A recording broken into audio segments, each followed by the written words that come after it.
Marc Berthaud, 45 ans, agriculteur du Luberon.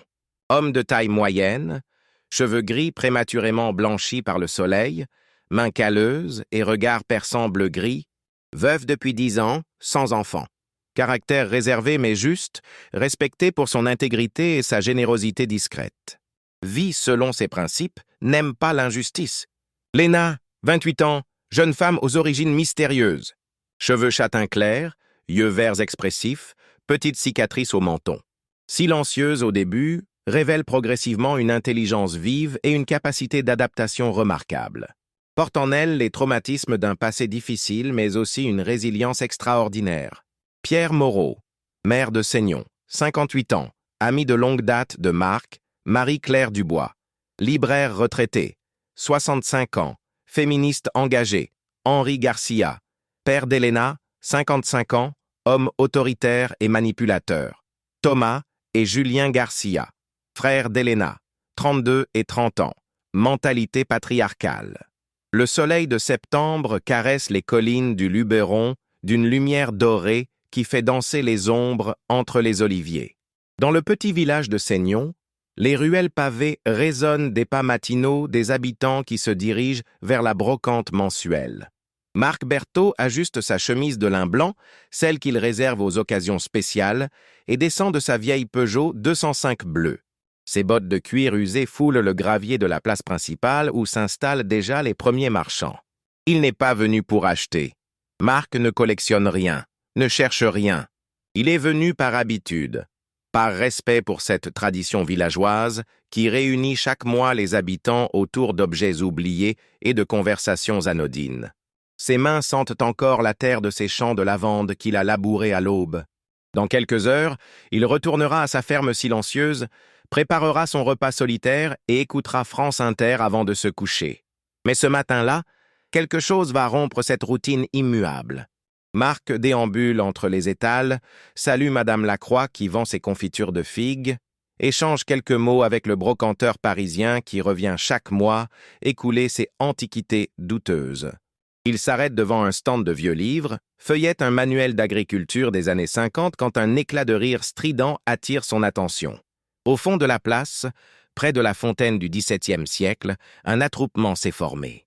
Des touristes pointent leur téléphone, des enfants courent en piaillant, des adultes parlent fort, certains rient, d'autres commentent avec cette curiosité malsaine qu'inspire l'insolite.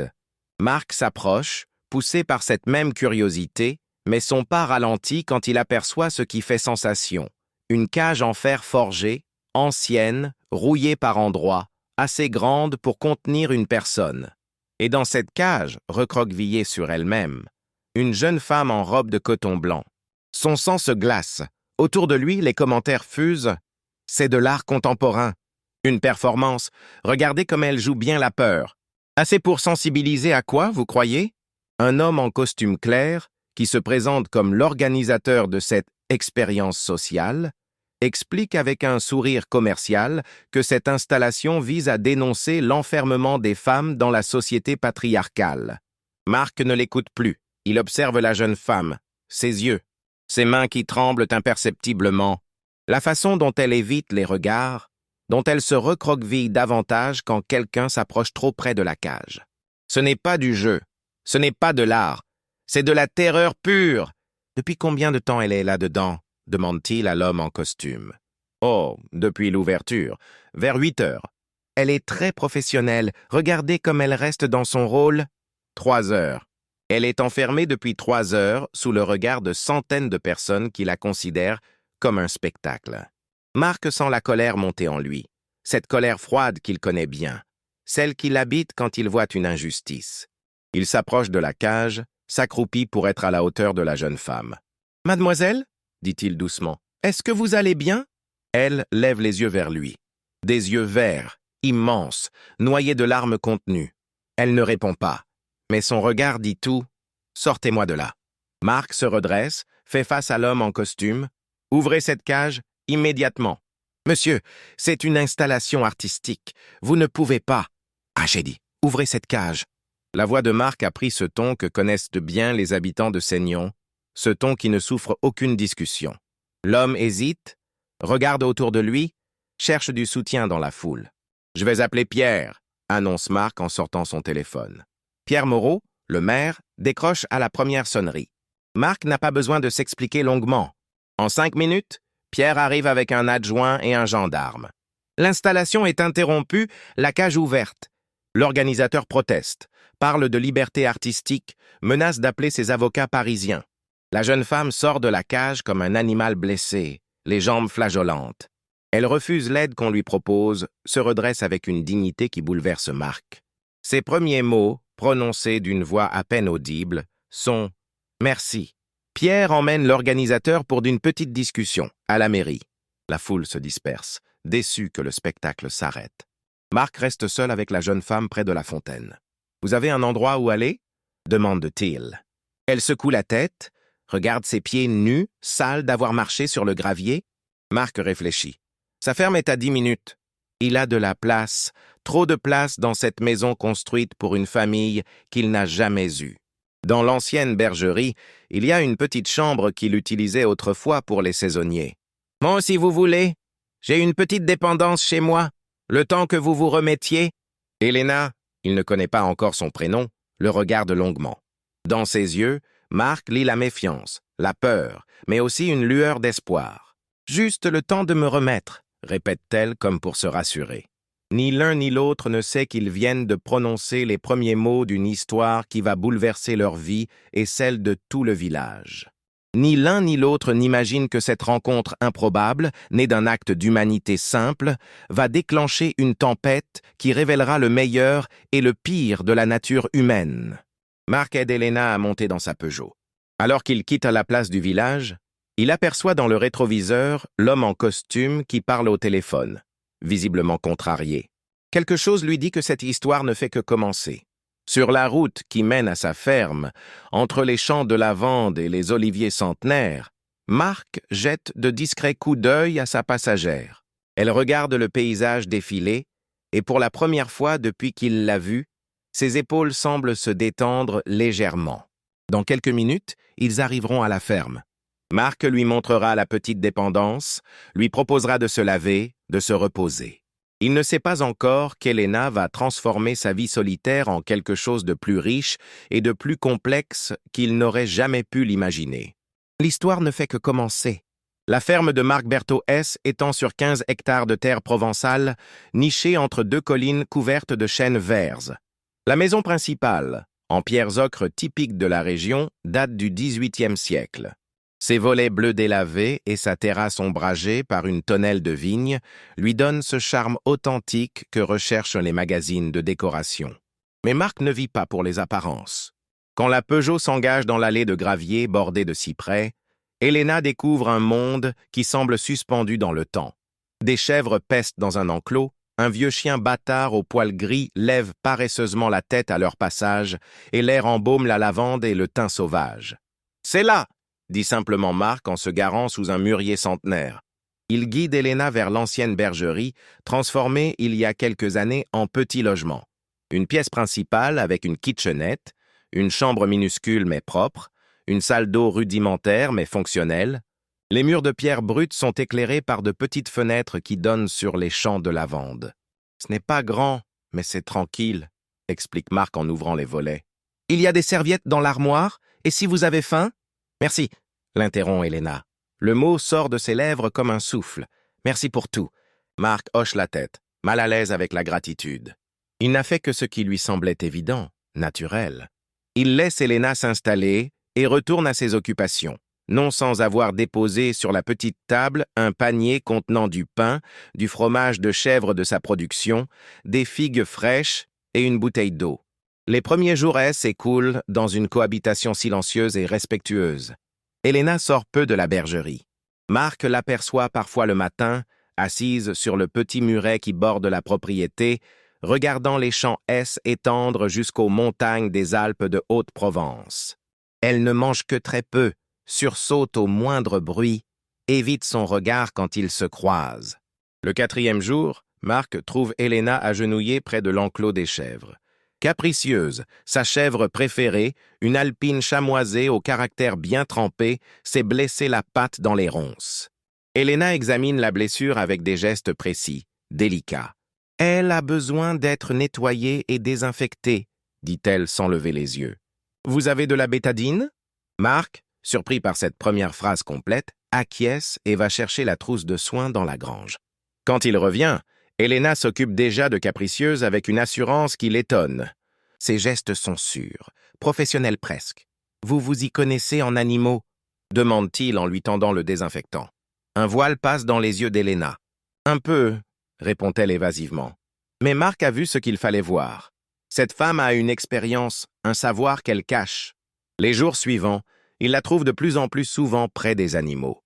Elle nourrit les poules avec les bons gestes, caresse le vieux chien qui d'ordinaire se méfie des étrangers, aide même Marc à rentrer le foin quand l'orage menace. Un matin, Marc découvre qu'Elena a préparé le petit déjeuner. Sur la table de la cuisine principale, elle est entrée dans la maison pour la première fois, l'attendent des œufs brouillés aux herbes fraîches, du pain grillé et un café qui embaume toute la pièce. « Je me suis permis », commence-t-elle, inquiète de sa réaction. « C'est parfait », l'interrompt Marc, sincèrement touché. Ils partagent ce premier repas ensemble dans un silence apaisé. Elena mange enfin avec appétit, et Marc remarque que ses joues ont repris quelques couleurs. « Marc, dit-elle soudain, testant son prénom dans sa bouche. « Pourquoi vous avez fait ça? Pourquoi vous m'avez aidé ?» La question le prend au dépourvu. Il réfléchit, cherche les mots justes. « Parce que c'est était juste », répond-il finalement. « On n'enferme pas les gens comme des animaux ?» Elena hoche la tête, comme si cette réponse simple répondait à une question qu'elle se posait depuis longtemps. Les semaines passent. Elena s'intègre progressivement dans le rythme de la ferme. Elle se lève avec le soleil, aide Marc aux travaux des champs, découvre les secrets de la fabrication du fromage de chèvre.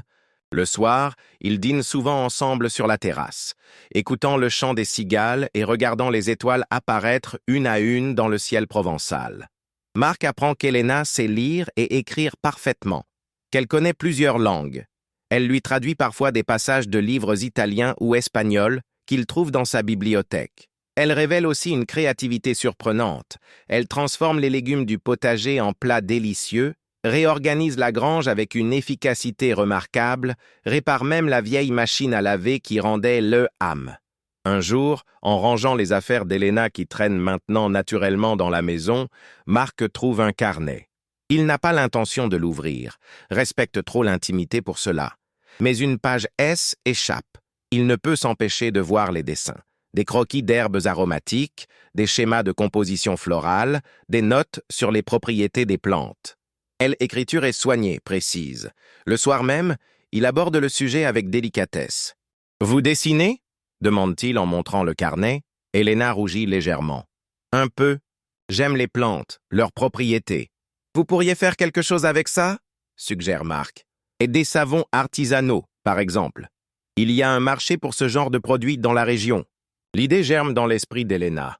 Les jours suivants, elle expérimente avec les plantes du jardin de Marc. Lavande, romarin, thym, menthe sauvage.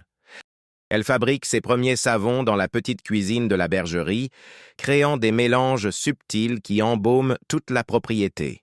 2 mois après son arrivée, Elena n'est plus la femme brisée que Marc a trouvée dans une cage. Elle rit parfois, un rire cristallin qui fait chaud au cœur, exprime ses opinions sur les sujets les plus divers, révèle une intelligence vive et une culture surprenante. Mais elle reste secrète sur son passé, évite systématiquement les questions personnelles. Un soir d'octobre, alors qu'il regarde les premières feuilles de vigne prendre des couleurs d'or et de pourpre, Elena pose sa main sur celle de Marc. « Ah, je ne sais pas ce que je serais devenue sans vous, » murmure-t-elle. Marc sent son cœur s'emballer. Cette main chaude sur la sienne, ce regard confiant, cette intimité douce qui s'est créée entre eux. Il réalise qu'Elena n'est plus seulement une femme qu'il a secourue. Elle est devenue quelqu'un d'important, quelqu'un qu'il ne veut plus voir partir. « Elena, dit-il doucement, je ne connais rien de votre vie d'avant. Je ne sais même pas votre nom de famille. Mais si vous voulez rester ici, définitivement, vous êtes la bienvenue. » Elle le regarde longuement, et dans ses yeux verts, Marc lit une émotion qu'il n'avait plus vue depuis longtemps. L'amour naissant. « Je m'appelle Elena Garcia, » dit-elle dans un souffle. « Et oui, je veux rester. » Cette nuit-là, pour la première fois depuis des mois, Marc s'endort le sourire aux lèvres. Il ne sait pas encore que ce nom, Garcia, va bientôt résonner dans le village comme une menace et que le bonheur fragile qu'ils construisent ensemble va être mis à rude épreuve. Le village de Seignon compte 342 habitants, 2 boulangeries qui se livrent une concurrence féroce depuis 1987, une épicerie tenue par la famille Moretti depuis 3 générations et un réseau de commérage plus efficace que France Télévisions. Quand Marc Berthaud commence à apparaître au marché hebdomadaire accompagné d'Elena, les langues se délient avec la rapidité d'une traînée de poudre. « Vous avez vu Marc avec sa protégée ?» murmure Madame Lacroix à l'oreille de Josette, la coiffeuse du village. Elle, c'est plutôt jolie, la petite, et lui qui vivait en ermite depuis la mort de Sylvie. Josette, femme de 55 ans, aux cheveux permanentés et à la curiosité légendaire, observe Elena de loin. La jeune femme aide Marc à charger les courses dans sa Peugeot, porte un sac en toile écrue et une robe fleurie qui lui donne un air champêtre. Rien de provoquant, rien d'indécent, mais quelque chose dans son maintien, dans sa façon de regarder autour d'elle avec une vigilance discrète, intrigue la coiffeuse. « D'où elle vient, à votre avis ?» demande-t-elle à Madame Lacroix. « Mystère » répond celle-ci en haussant les épaules. Marc ne dit rien. Vous savez comme il est discret. Cette discrétion, justement, alimente les spéculations. Au café de La Fontaine, André Martineau, le boucher, émet ses théories entre 2 pastis. Moi, je vous dis qu'elle a des problèmes avec la justice. Pourquoi sinon elle se cacherait chez Marc? Oh, alors c'est une étrangère, suggère Paul Girard, le mécanicien. Elle a un petit accent. Non. Espagnol peut-être? Et les hypothèses les plus folles circulent. Elena serait une ancienne prostituée que Marc aurait rachetée, une réfugiée politique, une femme en fuite après avoir tué son mari violent, ou encore, théorie de Madame Bertrand, la pharmacienne, une escroc spécialisée dans l'arnaque aux vieux garçons solitaires. Malgré ces murmures, Marc maintient sa routine. Il emmène Elena au marché, l'accompagne chez le médecin pour un contrôle de santé, la présente naturellement comme Elena, sans autre explication. Les commerçants, par respect pour Marc et curiosité pour Elena, l'accueillent poliment. Elena se montre aimable mais réservée, répond par monosyllabes aux questions trop personnelles, paie toujours en espèces. C'est Marie-Claire Dubois, l'ancienne libraire, qui change la donne. À 65 ans, cette femme aux cheveux blancs, coupés au carré et aux yeux bleus perçants a vu défiler toutes les modes féministes depuis mai 68. Quand elle croise Elena devant la poste, quelque chose dans le regard de la jeune femme, une méfiance instinctive, une façon de scruter les alentours, lui rappelle les femmes battues qu'elle a aidées dans sa jeunesse militante. « Vous êtes Elena » dit-elle sans préambule. « Je suis Marie-Claire. J'ai entendu parler de vos savons. » Elena sursaute légèrement. Dans ce village où tout se sait, elle n'imaginait pas que ses premières créations artisanales seraient déjà connues. Marc en a offert à sa voisine, Madame Chambon, explique Marie-Claire avec un sourire. Et elle m'a dit qu'ils étaient remarquables. Vous utilisez quoi comme base? La conversation s'engage naturellement. Elena, parlant de ses mélanges d'huiles essentielles et de ses expérimentations avec les plantes locales, révèle une connaissance approfondie que Marie-Claire reconnaît immédiatement. Cette femme a étudié, elle a une formation, peut-être même universitaire. « Ah, vous devriez vendre vos créations », suggère Marie-Claire. « Et il y a un marché de créateurs à Apt le dimanche. Je peux vous mettre en contact avec l'organisatrice. » Elena hésite. Se montrer publiquement, attirer l'attention, c'est précisément ce qu'elle évite depuis des mois. Mais l'idée de gagner sa vie, de contribuer financièrement au ménage qu'elle forme désormais avec Marc, la séduit. « Je vais y réfléchir », répond-elle prudemment. Cette même semaine, Marc prend une décision qui va bouleverser l'équilibre fragile qu'ils ont construit. Le village organise sa fête traditionnelle d'automne avec bal populaire sur la place de Église. Marc, qui n'y a pas participé depuis la mort de sa femme, décide d'y emmener Elena. « Vous êtes sûr ?» demande-t-elle, inquiète. « Les gens vont parler. »« Oh, ils parlent déjà, » répond Marc avec un sourire. « Autant leur donner une bonne raison. » Le soir de la fête, Elena porte sa plus belle robe, une robe bleu marine qu'elle a dénichée chez Emmaüs et retouchée elle-même. Marc a revêtu son costume du dimanche, celui qu'il portait jadis aux mariages et aux enterrements. Ils arrivent main dans la main sur la place illuminée de guirlandes. où l'accordéoniste attaque déjà les premières notes d'une valse musette. L'effet est immédiat. Les conversations s'arrêtent, les regards convergent vers eux. Marc, imperturbable, salue ses voisins comme à son habitude. Elena, plus tendue, essaie de sourire malgré l'attention dont elle fait l'objet. C'est Pierre Moreau, le maire, qui brise la glace en venant les saluer chaleureusement. Marc. « Elena, vous embellissez notre soirée !» Son épouse Françoise emboîte le pas, complimente Elena sur sa robe, lui propose un verre de sangria. Progressivement, l'atmosphère se détend. Les habitants de Seignon ne sont pas méchants, juste curieux. Ils finissent par accepter la présence d'Elena, d'autant qu'elle se montre charmante et discrète. Quand l'orchestre entame une java, Marc invite Elena à danser. « Mais je ne sais pas bien, murmure-t-elle. « Moi non plus, avoue Marc. On va improviser. » Ils dansent maladroitement, tendrement, sous les regards attendris des villageois. Marie-Claire, observant la scène depuis sa table, sourit. Elle reconnaît l'amour quand elle le voit, et ce qu'elle voit entre Marc et Elena est authentique. Mais tous ne partagent pas cet attendrissement. Dans un coin de la place, André Martineau discute à voix basse avec 2 ou 3 autres hommes du village. Il se ridiculise, grommelle le boucher. Un homme de son âge, avec une fille qu'on ne connaît ni d'Ève ni d'Adam. Oh, mais si elle lui fait un enfant, ajoute Paul Girard. Oui, il a 50 acres de terre, notre Marc. Ça vaut de l'or, aujourd'hui. Bah, ces murmures n'échappent pas à Marie-Claire, qui connaît bien la mentalité de certains hommes du village. Elle se promet de garder un œil sur Elena. La soirée se termine bien. Marc et Elena rentrent à la ferme sous un ciel étoilé, heureux d'avoir franchi cette étape. Elena se sent enfin acceptée, intégrée à cette communauté qui pourrait devenir la sienne. Le lendemain, elle prend sa décision. Elle participera au marché de créateurs d'Apté. Marie-Claire l'aide à préparer son stand, à calculer ses prix, à rédiger de petites étiquettes explicatives pour ses savons. Le premier dimanche d'octobre, Elena Garcia vend ses créations au grand public pour la première fois. Le succès est immédiat. Ses savons à la lavande et au miel, au romarin et à l'huile d'olive, à la rose sauvage et au lait de chèvre trouvent rapidement preneur. Les clients apprécient la qualité artisanale, les parfums authentiques et surtout l'histoire que raconte Elena, une jeune femme qui a trouvé refuge en Provence et transforme les trésors de la garrigue en produits de beauté naturelle. En quelques semaines, Elena gagne une petite notoriété dans la région. Des commandes arrivent par téléphone. Des boutiques bio d'Avignon et d'Aix-en-Provence s'intéressent à ses produits. Marc, fier du succès de sa compagne, l'aide à aménager un petit atelier dans la grange. C'est à ce moment-là, au sommet de ce bonheur fragile et nouveau, que le passé d'Elena décide de rattraper le présent. Un matin de novembre, alors qu'Elena prépare une nouvelle fournée de savon, elle voit par la fenêtre une voiture inconnue remonter l'allée de la ferme. Une Mercedes noire aux vitres teintées qui jure avec l'environnement rustique. Son sang se glace quand elle reconnaît l'homme qui en descend. Henri Garcia, son père, accompagné de ses 2 frères, Thomas et Julien. Elena recule dans l'ombre de l'atelier, le cœur battant à se rompre. Elle avait espéré que ce moment n'arriverait jamais, que sa nouvelle vie resterait secrète.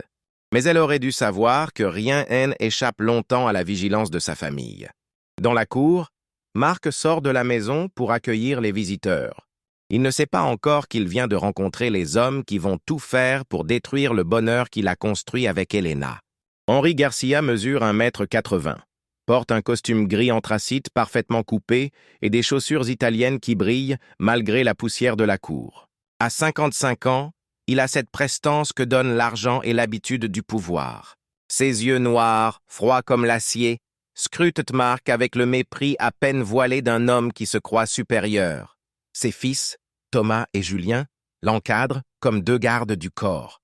Thomas, l'aîné, a hérité de la corpulence et de l'arrogance paternelle. Julien, plus mince mais tout aussi intimidant, porte une chevalière dorée qui brille au soleil. « Monsieur Berthaud ?» demande Henri Garcia d'une voix grave, à l'accent légèrement espagnol. « Je suis Henri Garcia. Je crois que vous hébergez ma fille. » Marc, qui s'essuyait les mains sur un torchon, se raidit. Le ton de l'homme ne lui plaît pas. Cette façon de parler d'Elena comme d'un objet égaré qu'on vient récupérer. « Elena ?» répond Marc prudemment. « Elle n'a jamais mentionné avoir de la famille. » Henri émet un rire sec. Ma fille a tendance à oublier ses origines quand cela l'arrange. Nous sommes venus la ramener à la maison. Dans l'atelier, Elena tremble de tous ses membres. Elle reconnaît cette voix, cette autorité implacable qui a terrorisé son enfance et son adolescence. Elle voudrait courir, disparaître, mais ses jambes refusent de lui obéir. « Je pense qu'Elena est assez grande pour décider elle-même », répond Marc d'un ton ferme. Le sourire d'Henri se durcit. « Monsieur Berthaud, vous ne connaissez pas ma fille. Elena a des problèmes, des troubles psychiatriques. Elle a besoin d'un encadrement médical que vous ne pouvez pas lui fournir. » Marc sent la colère monter en lui. Des troubles psychiatriques? Elena va parfaitement bien. Elle travaille, elle a créé son entreprise. Son entreprise? Thomas ricane. Papa, tu entends ça? Elle joue à la marchande avec ses petits savons. Elena n'est pas en capacité de gérer une entreprise, reprend Henri d'un ton docte. Nous avons tous les dossiers médicaux qui le prouvent. Elle est sous tutelle familiale depuis ses 18 ans. C'est le mensonge de trop. Elena sort de l'atelier, livide mais déterminée. C'est faux, dit-elle d'une voix qui tremble malgré sa volonté. Je n'ai jamais été sous tutelle. J'ai été internée de force à 19 ans parce que je refusais le mariage que vous aviez arrangé. Mais Henri se tourne vers sa fille avec une expression de fausse compassion. Elena, ma chérie, tu recommences avec tes histoires. Tu sais bien que ton état nécessite des soins. Mon état? Elena éclate d'un rire hystérique. Mon état, était de subir vos violences, vos humiliations, d'être traité comme une marchandise. Marc observe la scène, bouleversé. Il découvre un pan du passé d'Elena qu'elle n'avait jamais évoqué. Internement psychiatrique, mariage forcé, violence familiale. Tout s'éclaire soudain. Sa méfiance initiale, ses cauchemars nocturnes qu'elle croyait discrets, sa peur des conflits. « Elena, » dit Thomas d'un ton condescendant. « Papa a été patient, très patient. Mais maintenant, ça suffit. Tu rentres avec nous. »« Je ne rentrerai jamais, » répond Elena, trouvant soudain une force qu'elle ne se connaissait pas. « Ma vie est ici, avec Marc. » Henri Garcia étudie Marc de la tête aux pieds, comme s'il jaugeait un adversaire. « Ah, monsieur Berthaud, vous semblez être un homme raisonnable. Ma fille vous a-t-elle dit qu'elle était héritière d'un patrimoine considérable? Vignobles en Espagne, propriétés immobilières, actions en bourse. Nous parlons de plusieurs millions d'euros. » Marc fronce les sourcils. Elena héritière? Elle qui vit si simplement, qui compte chaque euro. Elle ne vous l'a pas dit? Bien sûr, continue Henri avec un sourire mauvais. Ah, Elena a toujours été manipulatrice. Elle vous fait croire qu'elle est une pauvre orpheline pour mieux vous attendrir. En réalité, elle fuit ses responsabilités familiales. C'est faux, s'écrie Elena. Cet argent, c'est le prix de ma liberté? Vous voulez me récupérer parce que j'ai hérité de grand-mère Esperanza, pas par amour paternel. La vérité éclate enfin. La grand-mère d'Elena, une femme indépendante qui avait bâti sa fortune dans l'immobilier, a légué à sa petite-fille l'essentiel de ses biens en déshéritant ses fils qu'elle jugeait trop machistes. Mais ce testament stipule qu'Elena ne peut toucher son héritage qu'à 30 ans, ou plutôt si elle se marie avec l'accord de sa famille. « Nous ne sommes pas venus pour l'argent, » ment Henri avec aplomb. « Nous voulons juste récupérer notre fille. » Mensonge! Elena sort de son sac à main un document froissé. « J'ai gardé une copie du testament. Vous voulez que je signe les papiers qui vous donnent procuration sur l'héritage? » Marc découvre une Elena qu'il ne connaissait pas, combative, lucide, courageuse. Cette révélation de l'héritage le trouble cependant. Elena aurait-elle pu lui mentir sur sa situation? Douter de ses sentiments? Henri Garcia perçoit ce doute et en profite. « Monsieur Berthaud, réfléchissez. Une jeune femme riche qui se fait passer pour démunie auprès d'un fermier célibataire? Ne trouvez-vous pas cela suspect? » Le poison du doute fait son œuvre. Marc regarde Elena, cherchant dans ses yeux la confirmation que tout ce qu'ils ont vécu ensemble était authentique. « Marc, » murmure Elena, « je ne vous ai pas menti sur l'essentiel. Je vous ai caché l'héritage parce que je voulais être aimé pour moi-même, pas pour mon argent. Bon, comme c'est touchant, » ironise Julien. La pauvre héritière qui joue à la bergère. « Ça suffit !» explose Marc. Sa colère n'est plus dirigée contre Elena, mais contre ces hommes qui la rabaissent, qui tentent de salir ce qu'ils ont construit ensemble.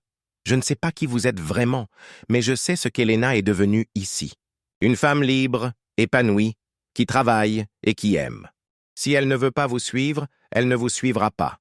Henri Garcia durcit le ton. « À Monsieur Berthaud, vous ne comprenez pas la situation. Elena nous appartient, légalement. Nous avons des droits sur elle. En France, personne n'appartient à personne, rétorque Marc. Vraiment? Henri sort de sa poche intérieure une liasse de documents. Voici un certificat médical attestant de l'incapacité mentale d'Elena. Voici également une procuration que nous a donnée un psychiatre espagnol pour la prendre en charge. Et voici. Il brandit un autre papier avec un sourire triomphant. Un mandat d'arrêt européen. Elena a quitté l'Espagne en violant les conditions de sa mise sous surveillance psychiatrique. Techniquement, elle est en fuite. Elena blêmit. Elle sait que ces documents sont probablement falsifiés, mais dans l'immédiat, ils suffisent à créer des problèmes juridiques considérables. Vous avez 1 heure pour faire vos bagages, annonce Thomas. Sinon, nous appelons les gendarmes. Marc sent le piège se refermer. Il connaît assez la bureaucratie française pour savoir qu'un mandat européen, même suspect, déclenchera automatiquement une procédure. Elena sera placée en garde à vue, peut-être extradée avant qu'il puisse pas se prouver la supercherie. « Je ne partirai pas », dit Elena d'une voix ferme malgré sa peur. « Appelez qui vous voulez. Je préfère la prison à votre cage dorée. » Henri Garcia range ses papiers avec la satisfaction de l'homme qui tient ses adversaires. « Très bien, nous allons voir le maire de votre village. Et la gendarmerie. Et peut-être quelques journalistes locaux. Imaginez les titres. Un fermier cache une fugitive mentalement instable. Cela fera beaucoup de bruit, Monsieur Berthaud. Beaucoup de bruit. La menace est claire. Henri Garcia ne se contente pas de récupérer sa fille. Il veut détruire la réputation de Marc, faire de lui un paria dans son propre village. Les 3 hommes remontent dans leur Mercedes. Henri baisse sa vitre avant de démarrer. « Elena, tu as 24 heures pour réfléchir. Après cela, nous ne serons plus aussi... patience. » La voiture disparaît dans un nuage de poussière, laissant Marc et Elena face à face, silencieux et sonnés par cette confrontation. « Elena, dit finalement Marc, il faut que vous me disiez tout, vraiment tout. Si nous devons nous battre contre eux, j'ai besoin de connaître toute la vérité. » Elena hoche la tête, les larmes aux yeux. Elle sait que l'heure des révélations complètes a sonné et que leur amour va être mis à l'épreuve, la plus difficile qui soit, celle de la vérité. Cette nuit-là, assis sur la terrasse sous la tonnelle dépouillée par l'automne, Elena raconte enfin son histoire. Sa voix, d'abord hésitante, se raffermit au fur et à mesure que les mots libèrent des années de silence. « Et je suis née à Séville, dans une famille qui possède des vignobles depuis 4 générations. Mon père, Henri, a hérité de l'empire Garcia à la mort de mon grand-père. Mais c'est ma grand-mère Esperanza qui détenait vraiment le pouvoir. Une femme extraordinaire, féministe avant l'heure, qui avait bâti sa propre fortune dans l'immobilier. » Marc écoute sans l'interrompre, observant le profil d'Elena éclairé par la lune. « Grand-mère Esperanza était ma seule alliée dans cette famille d'hommes. Elle m'a élevé dans l'idée que les femmes valent autant que les hommes, qu'elles ont le droit de choisir leur vie. Mon père la détestait pour ça. Il disait qu'elle me montait contre lui. » Elena marque une pause, ses mains tremblent légèrement. « À 18 ans, papa a voulu me marier à Carlos Mendoza, fils d'un de ses associés. Un homme de 40 ans, déjà marié 1 fois, connu pour sa brutalité envers les femmes. J'ai refusé. Papa m'a enfermé dans ma chambre pendant 3 jours sans nourriture pour me faire plier. » Marc sent la colère monter en lui. Ces méthodes moyenâgeuses dans l'Europe du XXIe siècle. Grand-mère a appris ce qui se passait et m'a fait sortir de la maison. Elle m'a installé dans un appartement à Madrid, m'a inscrite à l'université. J'y étudiais la chimie, je voulais devenir parfumeuse. Pendant 2 ans, j'ai goûté à la liberté. Elena sourit tristement à ce souvenir. Puis grand-mère est tombée malade, un cancer foudroyant. Avant de mourir, elle a modifié son testament pour me léguer l'essentiel de sa fortune. 15 millions d'euros, des propriétés à Séville, à Madrid et à Paris, plus des actions dans plusieurs entreprises. Mais elle a mis une condition. Je ne pourrai toucher cet héritage qu'à 30 ans, sauf si je me marie avec l'accord de ma famille. Et elle voulait vous protéger ? Demande Marc. Exactement. Elle savait que papa essaierait de récupérer l'argent si j'en héritais trop jeune. Elle espérait qu'à 30 ans, j'aurais assez de maturité et d'indépendance pour lui résister. Elena se lève, marche jusqu'au muret qui borde la terrasse. Et quand papa a appris le contenu du testament, il est devenu fou de rage. Il a débarqué à Madrid avec mes frères, m'a traîné de force à la maison. Cette fois, Hélène était plus question de mariage arrangé. Il voulait que je signe une procuration lui donnant la gestion de mon héritage jusqu'à mes 30 ans. Vous avez refusé? Évidemment. Alors, il a trouvé un psychiatre corrompu, le docteur Ramirez, qui a certifié que J était mentalement instable et incapable de gérer mes affaires. En Espagne, avec les bonnes relations et assez d'argent, on peut faire interner n'importe qui. Marc frissonne. Il commence à comprendre l'ampleur du cauchemar qu'a vécu Elena. J'ai passé 8 mois dans une clinique psychiatrique privée, 8 mois d'enfer. Médication forcée, thérapie de choc, isolement. Le docteur Ramirez tentait de me faire signer les papiers en échange d'une amélioration de mon traitement. Comment vous en êtes-vous sorti? Sans l'avocat de grand-mère, Maître Rodriguez, un homme intègre qui n'était pas dans la poche de papa, il a découvert les irrégularités de mon internement et a porté l'affaire devant un tribunal. Ça a pris du temps, mais j'ai finalement été libéré. Le juge a reconnu que mon internement était abusif. Elena revient s'asseoir près de Marc, cherche sa main dans l'obscurité. Mais papa n'a pas renoncé. Officiellement, J était libre. En réalité, J était surveillé en permanence. Mes frères me suivaient partout, contrôlèrent mes communications, mes sorties. J était prisonnière dans ma propre ville. Et l'histoire de la cage à la brocante? Elena ferme les yeux, revit ce moment d'humiliation suprême. Papa avait engagé ce soi-disant artiste conceptuel, un charlatan parisien qui se faisait appeler Vincent Moreau. L'idée était de m'humilier publiquement, de me briser psychologiquement. Ils m'ont drogué la veille, un sédatif léger dans mon thé, et m'ont enfermé dans cette cage. L'artiste devait témoigner que J était volontaire, que C était une performance sur l'aliénation féminine. Marc serre la main d'Elena plus fort.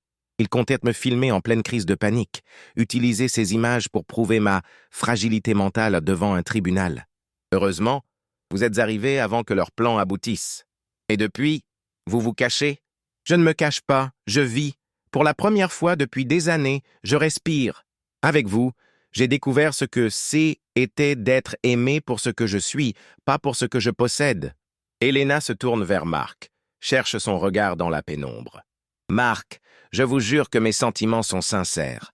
Si je ne vous ai pas parlé de l'héritage, c'est parce que cet argent représente ma prison. Tant que je ne l'aurai pas, papa ne me lâchera jamais. Et si je l'obtiens? Si vous l'obtenez? J'aurais peur que les gens m'aiment pour ma fortune, pas pour moi-même, même vous. Marc reste silencieux un long moment, digérant ses révélations. Elena, cette femme qu'il a vue grandir en confiance et en sérénité, porte un fardeau qu'il n'imaginait pas. Elena, dit-il finalement, votre argent, je m'en moque complètement. Ce qui m'inquiète, c'est votre sécurité. Ces hommes sont dangereux. Le lendemain matin, leurs craintes se concrétisent.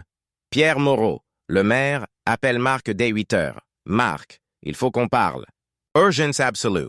1 heure plus tard, Marc se retrouve dans le bureau municipal face à Pierre, mais aussi devant un homme en costume qu'il ne connaît pas. Marc, je te présente le lieutenant-colonel Dubois de la gendarmerie départementale. Il y a eu des développements concernant Elena. Le gendarme, homme de 50 ans au regard fatigué, pose une liasse de documents sur le bureau. Monsieur Berthaud, nous avons reçu ce matin une demande d'assistance de nos collègues espagnols. Madame Garcia fait l'objet d'un mandat de recherche pour violation des conditions de sa mise sous surveillance psychiatrique. Marc sent le piège se refermer. Surveillance psychiatrique?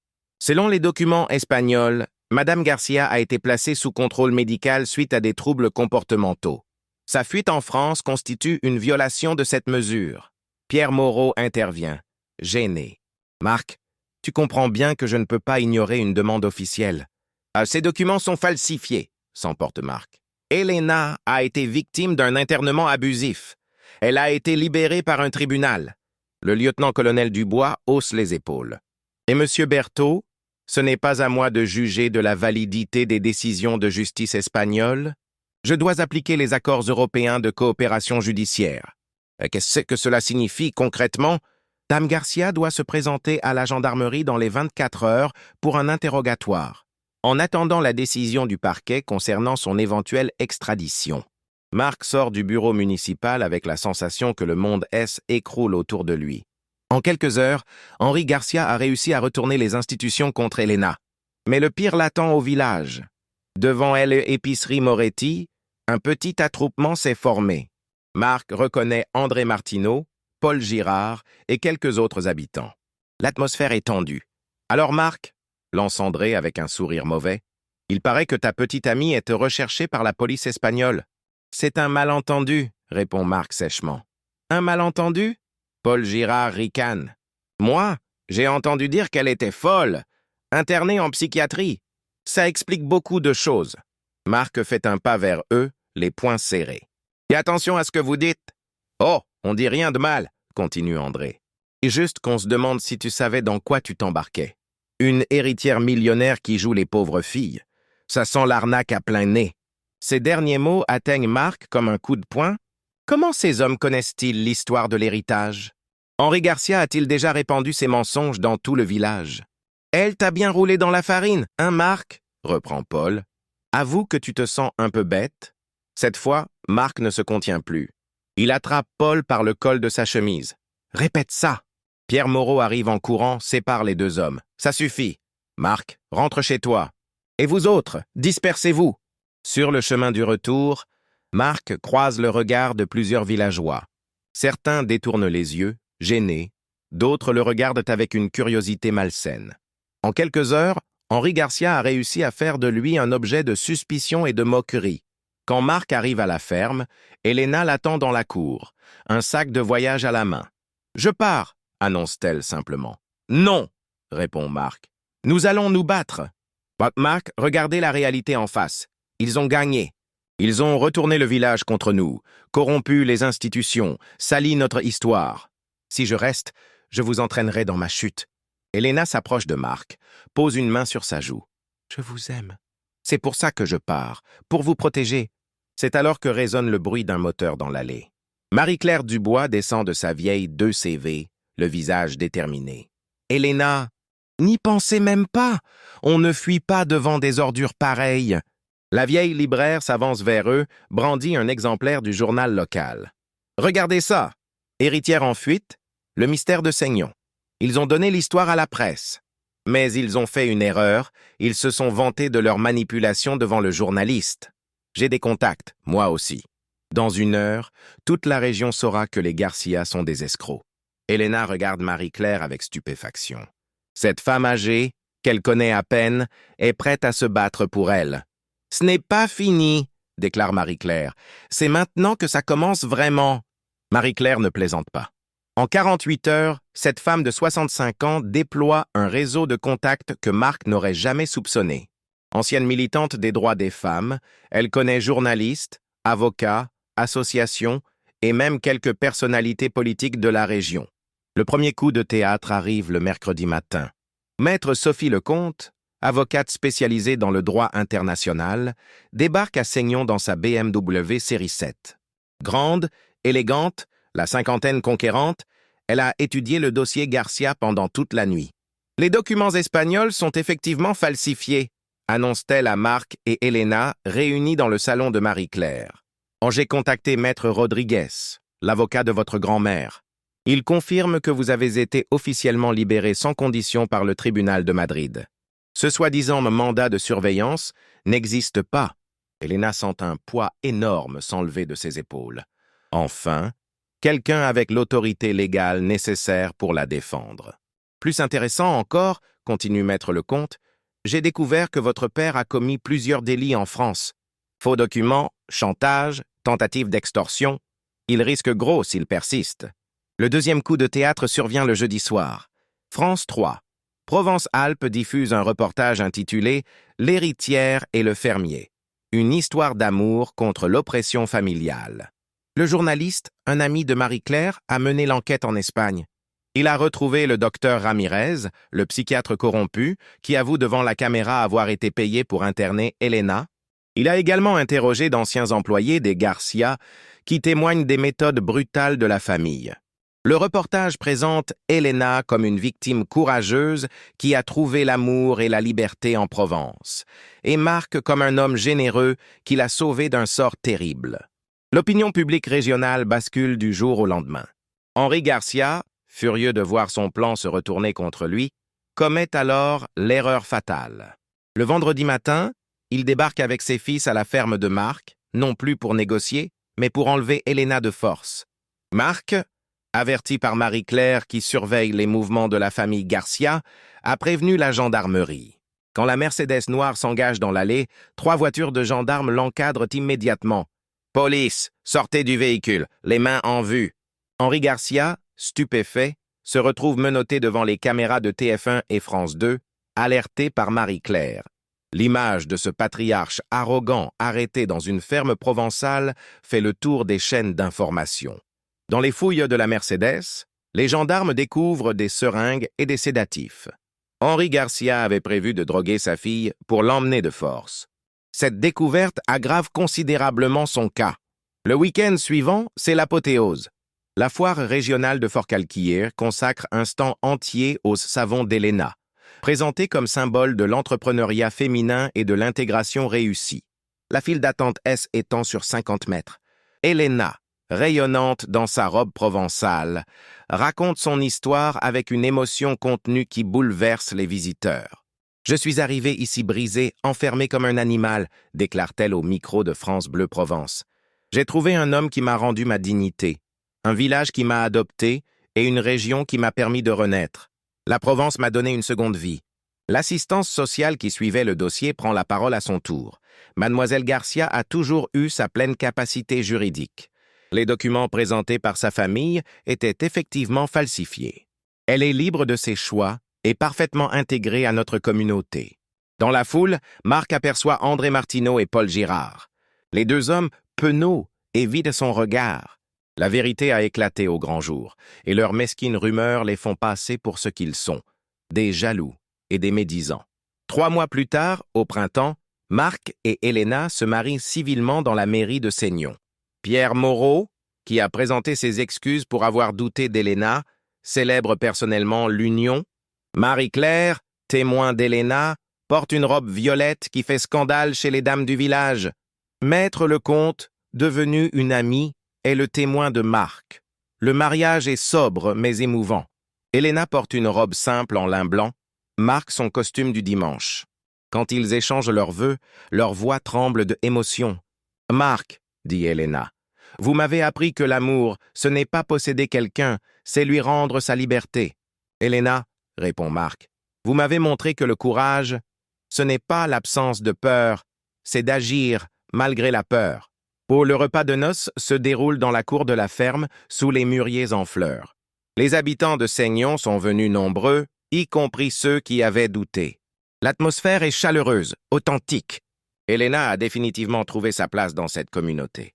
6 mois après le mariage, Elena reçoit une lettre d'Espagne qui va changer sa vie. Maître Rodriguez l'informe qu'Henri Garcia, condamné pour faux documents et tentative d'enlèvement, a renoncé à tous ses droits sur l'héritage d'Esperanza. De plus, le tribunal de Madrid a invalidé toutes les procédures antérieures concernant Elena. « Vous êtes libre, mademoiselle Garcia, libre et riche. » Elena montre la lettre à Marc. 15 millions d'euros viennent de tomber sur leur compte en banque. « Qu'est-ce qu'on va faire de tout cet argent ?» demande Marc, presque inquiet. Elena sourit. Ce sourire radieux qui l'a séduit dès les premiers jours. « On va l'utiliser intelligemment. D'abord, agrandir notre exploitation. Puis créer une fondation pour aider les femmes victimes de violences familiales. Et peut-être acheter cette propriété voisine pour y installer un centre de formation à l'artisanat provençal. » Et, Marc écoute, admiratif, Elena a des projets, des rêves, une vision de l'avenir. Elle n'est plus la femme terrorisée qu'il a trouvée dans une cage, mais une femme épanouie qui veut transformer son expérience douloureuse en force positive. 1 an plus tard, la ferme Berthaud Garcia est devenue un modèle d'agriculture biologique et d'entrepreneuriat rural. Elena a développé une gamme complète de cosmétiques naturels exportés dans toute l'Europe. Marc a modernisé ses installations et produit maintenant les meilleurs fromages de chèvre du Luberon. Mais surtout, ils ont créé la Fondation Esperanza, du nom de la grand-mère d'Elena. Cette fondation aide chaque année une 50aine de femmes à échapper aux violences familiales et à reconstruire leur vie. Marie-Claire en est la présidente d'honneur et Maître Lecomte assure bénévolement le suivi juridique. Le soir, quand ils se retrouvent sur leur terrasse face aux champs de lavande qui s'étendent jusqu'aux Alpes, Marc et Elena mesurent le chemin parcouru. Leur histoire, né d'un acte de compassion spontanée lors d'une brocante, est devenu un symbole d'espoir pour tous ceux qui croient encore au pouvoir de l'amour et de la solidarité. « Tu regrettes parfois ta vie d'avant ?» demande Elena à Mark. « Ta tranquillité, ta solitude ?»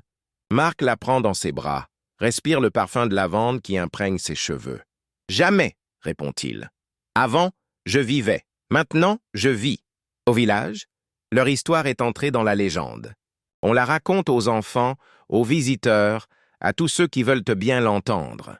L'histoire d'un fermier qui a vu une femme enfermée comme un animal et lui a rendu sa liberté.